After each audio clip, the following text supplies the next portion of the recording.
ನಿಲ್ದಾಣದ ಕಡೆಗೆ ಹೊರಟಿರುವರೆ Chennai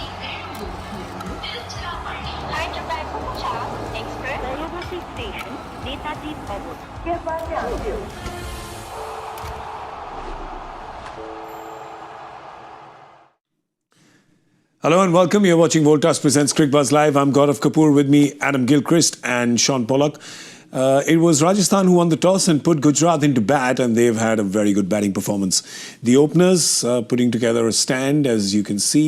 Sai Sudarshan 39, Shubman Gill was 84, and then Jos Buttler comes in at number 3, hits an unbeaten 50 at an almost 200 strike rate and propels them to 209 for 4. Again, they're 1, 2, 3 for Gujarat doing the bulk of the scoring, and they have been fantastic. They've kind of been the foundation on which Gujarat has built this tall pillar of victories. They really have, and it looks like they may be staring at another one right now. You know, it's early days, but the reason I say that, Gilly, is because you're coming off 3 botched chases as a Rajasthan team. 209 is pretty mammoth at this ground where the average is 180 odd. So they've done well to bat, and Rajasthan will definitely be under pressure right now. Huge pressure. I think that was evident in their fielding, in their bowling, in their execution. We saw yet another pretty easy, certainly catchable drop go down by Hetmeyer in that early stage. That's a catch that should be taken at this level. As Boycott would say, me grandmum would have got that. Yeah. So I just thought they looked rattled. We spoke pre-game that their direction they don't seem to have a direction that's meandering off in different ways and off on different tangents, and that's evident again through that bowling display. I can't remember seeing so many full tosses bowled in one innings. Yeah. Couple that with 8 wides, just missing targets by so much, so consistently. That is a sign of a rattled bowling unit. We spoke about it, only 5 main bowlers, so the captain had to come in and try and get his over in there, and they look really rattled. Yeah, we'll see when you see the bowling card as well. I'll go to Shaun Pollock. Professor Pollock will grade this report card for us, please. Yeah, the thing too for me, I mean, Joffre's obviously had not a great outing, and Jos Buttler got hold of him at the back end. So he's one of your gun bowlers. He's the one who's been performing the best, 1 for 49 for him, so he hasn't had a great day out. Shaun is also one of those guys who, you think of the surfaces that he performs well on, like the one in CSK, where it just holds up and you can be nice and straight, because he's not a massive turner of the ball, is he? So if there's no assistance in holding, he kind of just comes on like another seamer. Sandeep Sharma, in best of times, he's a defensive bowler. Yeah. Singh didn't have a great outing. I can't see why they've gone that route. So, yeah, Hasaranga hasn't really been able to get many balls to purchase. I don't think there was a play and miss or an inside edge or anything along. Everything was coming out the middle of the bat. So we've said they've had an issue. It's a bit of a defensive bowling unit that they've got. And there's another example of it. It really was, it looked like easy pickings. There weren't too many deliveries, maybe besides the odd Joffre one, that bothered them at all. Yeah, easy pickings. That's a great term you use, because the bowling wasn't really challenging the Gujarat batters. And even when they gave chances, there were easy ones that were dropped. I mean, Hetmeyer made up for it later with a very good running catch. But you get Sai Sudarshan early, you put pressure on Gujarat. There was no pressure. They had a great power play. They were 92 for no loss at the 10 over mark. Now, any batting team will take that every day of the week and twice on Sundays. Yeah, those partnerships, again, from the engine room, the top 3, there's the breakdown there. None for 53. If that catch had been taken earlier in, I think it was about the 3rd over or so, that changes that whole momentum. Yeah. So, and credit to the Gujarat top order. They are capitalising on little opportunities there, but to have back-to-back partnerships, I think that's what kills you as a bowling unit, isn't it? Where you have one partnership and you finally break it, but then to see another one. And that was interesting from Butler. Butler had a slow start tonight. He came in after the great work of the opening partnership, but I think he was 7 off 10, and just allowed himself to get into it, and then he got 30 off his next 10 balls. Yeah, just took off after that. But those back-to-back partnerships, so yeah, the engine room got it done, but they did dine out on that little bit of good fortune, and that's a missed opportunity. And when the momentum's going against you, you've got to take those 50-50 moments. It's remarkable, some of those shots though too. I'm just thinking 145 to 150 clips, and you're getting into a reverse ramp and just helping it over third man. I can't say I would have been brave enough to do that. That is like a few trips to the dentist if you get that wrong. Right? It's a few trips that you're making. 93-run opening partnership, and then 74-run partnership between Jos Buttler and Shubman Gill. And what we've liked about the partnerships today is that each person takes a role in the partnership. They play really well. Like you saw even with Sai Sudarshan and Shubman Gill, and then later Butler became the aggressor.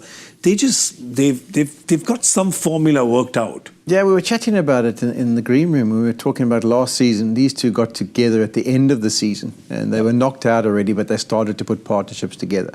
And we thought, well, there's a success story for next year. And it's proved to be that. A left-hander, right-hander combination. They're both on top of their games, playing good shots. Sai Sudarshan's probably been a bit more lucky throughout the tournament. I think he's been dropped 5 or 6 times in the tournament, so he's riding his luck at this stage. Yeah.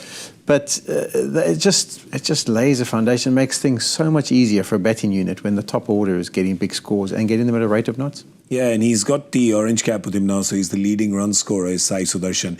And with Jos Buttler 3, I got to admit, I got it wrong. Right in the beginning, I kept saying, you've got Jos Buttler, he's been amazing as an opener in this tournament.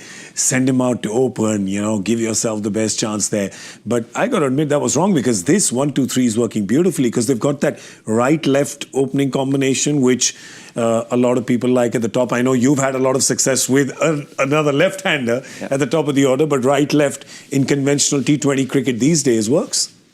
Yeah, a lot of teams try and get that pairing, don't they, the left-hand, right-hand. But your point, GK, about each player knowing their role, or in a partnership identifying what your partner is doing and where you need to be. And it was Sudarshan that got going early. He hit, I think, 3 or 4 boundaries early, and Shubman sort of took the back seat. But by the end of that partnership, Shubman was the major contributor to it. And same again, when Jos came in, he just held, and then he finishes. I think he really loved Butler batting at 3. I think he sees it, and it's odd to say that you bat at 3 to be a finisher. Yeah. But because of the success of the opening partnership, it's allowed him to finish some innings, and he's so skillful, like you say. Archer around the wicket, reverse ramping, or just stand and deliver with a technique, a strong foundation of technique that allows you to just hit powerfully down the ground. So I think that's been another huge tick for them, that Butler's closing innings out when he's batting at 3. I think at 3-2, I mean, you'd be able to comment better, but if you're opening, you're kind of not sure whether you should pull the trigger or not. And even if you're not in for 5 or 6 overs, you kind of work out what the pace of the wicket is. And when you come and you know what you can or can't do, you can either take your time because it's difficult, or if they're off to a fly, you can carry on going. So it's almost like with that maturity he's got in this new position, he's worked it out, and he's playing appropriately every time he walks the crease from a game plan perspective. Yeah, appropriately. That's a good point. Because I want to come to you about the bowlers. And there was a point that you made when Jofra Archer bowled his first ball to Shah Rukh Khan. It was a wide Yorker, just allowed Shah Rukh to swing his arms with that power, and that big grounder still went almost for a 6. It was, just a few inches inside. And you didn't like that. You were like, if it's a new batter, your option would be Yorker. Right. Yeah, Yorker or set a different field. I mean, it's Jofra Archer. He's bowling 145. Man's just walked to the crease. When you bowl with that delivery, all he's got to do is get something on it, and invariably it's going to go. Either Yorker or set a straighter field and come through here first delivery. I mean, the guy doesn't know what the surface is doing. He didn't even use the facilities. He just had to just get his bat on it, and it flew away. So I think it also just shows that maybe at that stage the brains are a bit scrambled. They're not thinking clear. I mean, if he had to go, if that's 2 deliveries and you've got 4 to defend, because you've got to win a match, there'll be a consultation, the field will be adjusted. They were just like, they've got lots, next guy comes in, same field, let's go. It wasn't enough thought process at that stage for me. Yeah, I noticed that a lot actually. I wonder which spinner that was, a Tikshana, where he had the field in on the offside. It was just pretty much bowled a half volley outside off stump, which Shubman Gill just hit it one bounce four. At 110 kilometres per hour. It wasn't like he floated it up. Yeah. There was just a lot of it which you looked at and said, it doesn't seem like they've worked out how to bowl to which batter. Yeah, but and the execution was poor. Even if they had a plan, you've got to deliver on that plan, and that's those wides, 2 or 3 wides maybe in the one over from Theekshana outside. Yeah, off. I think they were just playing catch between each other, the keeper and him. Like that, wasn't it? Take it back. And again, maybe we've got to give some credit back to the pressure that the batting unit is putting on that bowling unit. Fair. So then, that can create an intensity in the bowlers that, if I miss, I'm going to get punished. And even early doors, I thought there was a couple of little sequences of dot balls built up, but then the pressure was relieved with either a brilliant shot or a poor ball. But when you're in that negative mindset, and I keep using this word momentum, that RR team look like they are just, let's just get through this 20 overs, so hold our breath and hopefully it's going to be 180. Oh no, it's 200 plus, 209. So, and then that can be the same in the batting too. Hopefully we get off to a flyer. Oh no, we've lost a couple, and then all of a sudden you're on the back foot. I want to ask you both, because both of you have been on the field and then part of the dugout, is how does, like when I see Rajasthan using 6 bowlers in the first 8 overs, does this planning happen only with the captain, only with, does the coach plan? Do you plan it a little before? Is it proactive? Is it reactive? How does this work? I know it's not a one-size-fits-all, because, you see with Gujarat, you see Ashish Nehra kind of running a lot of the play. Some captains, Dhoni's not getting any advice from outside. So, but otherwise, what have you largely seen, especially when you're bowling first? I personally think that in recent years, there's been too much reliance on a game plan, and that's all we're going with. Data. And not being flexible, not being... No instinct. Yeah, and going, hang on, he did just bowl a really good over. I'm going him again now. Just identifying big moments. Keep talking about these 50-50 moments and the decision-making around those moments. When both teams it's on balance, whoever makes that decision the most astutely and judges it in the correct manner gets the advantage. I think we've gone away from instinctive captaincy. I think captaincy and management, I think it's the first 6 overs they like to have a little structure. A lot of the teams where they say, okay, this is how we're going to try and get out of these 6 overs, and then after 6 overs we'll maybe be a bit more flexible about who we bring on then.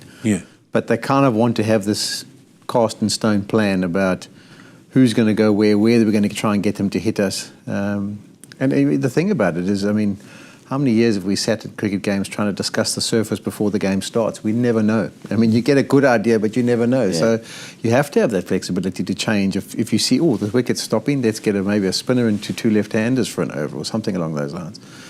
But I suppose if you've only got those bowling options and Parag is your only other man you can turn to as the captain, he's not relatively experienced at this level, is he, at being captain? So he probably wants a little blueprint and wants to stick to it for now. Yeah, fair enough. There's some great brains in that dugout, so I guess you rely on them. For you, instinctive captains you played under, so I'll take you guys, I'll get you off the hook judging your own captaincy. But other captains that you've played under, the instinctive ones, the ones who just kind of seemed like they were flying by the seat of their pants, but were just reactive to the moment? I just caught Mark Taylor. I went on an Ashes tour. And I think, so Ricky and Steve were the 2 main captains I played under, but I thought Mark Taylor had a real instinct about his decision-making. I think also as you get on in the years of captaincy, when you start, you kind of want a blueprint because you want it to go according to plan, and then you start to trust your instincts a little bit more as you go along. I only played under 2, basically Hansie and then ended up with Graham Smith. And when Graham would have started as a young man, it was pretty structured, but then as he grew, he was pretty more instinctive. But I think we would always been regarded as pretty structured as South Africans in our approach as to how we did things. And I think it was the fact that we came off the isolation of 20-odd years. So everyone was like, at this international level, let's find a formula. This formula works. Let's try and stick to it for as long as possible. Well, all right, well, 210 is what Rajasthan needs to stay alive in this tournament. That's right. If they lose this one, it is bye-bye birdie. That's it. They can't do it then because that'll be 10 games and 8 losses, which means that potentially, even if they win their remaining games, they can only get 8 more points. That would take them to 12, which is, well, you're out of the tournament today if you have 12, right? We're talking about 4 games ahead. Do you think that kind of pressure would, I guess it would play on your mind? Obviously, you know this. 10 people have told you that when you're going out to bat. Might work in your favour. Might work in your favour. Where you know nothing to lose. There's no tomorrow unless you get it done tonight. Yeah. Yeah. Like that. Could be, you think, Polly? But they only bat, each of their batters actually batting that way. It's just that it's coming, for some it's coming good, and for most it's not coming good. The youngster, he's not thinking about anything about qualification. He's just so excited to be there. Jaswal's a guy who likes to go hard. So I think initially the top 2 will just kind of play the same way, and then maybe they'll adjust it after that. But they'll probably come out hard. I think also mentally they all know that they're kind of done and dusted anyway, even if they win today. Rashid is captaining the bowling side because Gill's not there. What's happened? Ishant Sharma. Have they brought in as a impact sub, Ishant Sharma? I think so. For Gill? Yeah. Gill's gone off. Maybe he's got a niggle. Yeah, it could be that because they take Sai Sudarshan off usually. So the captain gone off. That's... Yeah, you'd have to think there's something. Yeah, something must be because the physically captain... there. Yeah, the captain's not subbed out ever. Yeah. Yeah, that could be. I don't know. We'll just have a look at that and check it because usually it's Sai Sudarshan who kind of sits out and comes. But anyway, irrespective, at this point in time, all the GT fans are thinking that this is in the bag and that could work to Rajasthan's advantage, right? On some days when you're going, opposition is thinking, we've botched 3 chases, we can't get this chase. The one thing I will tell you with Rajasthan, it cannot come down to 9 from 6 or multiples thereof.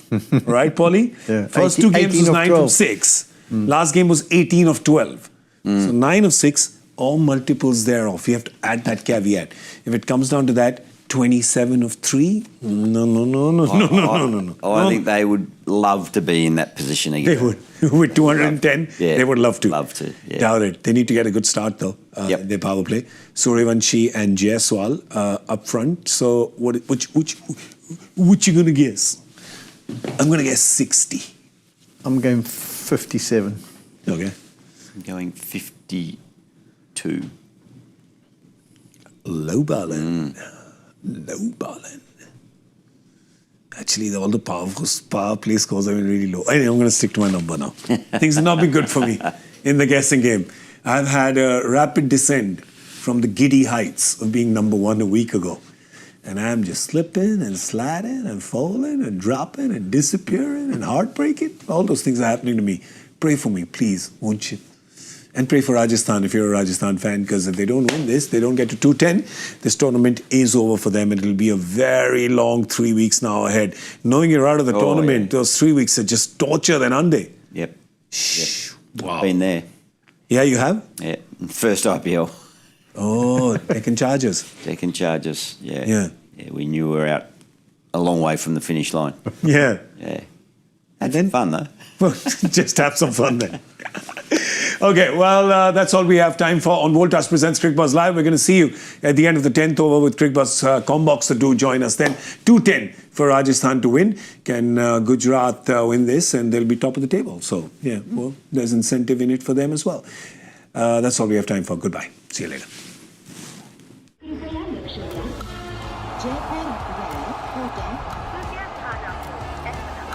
Delhi में आपका स्वागत ನಿಲ್ದಾಣದ ಕಡೆಗೆ ಹೊರಟಿರುವರೆ Chennai Express Station, Netaji Bhavan.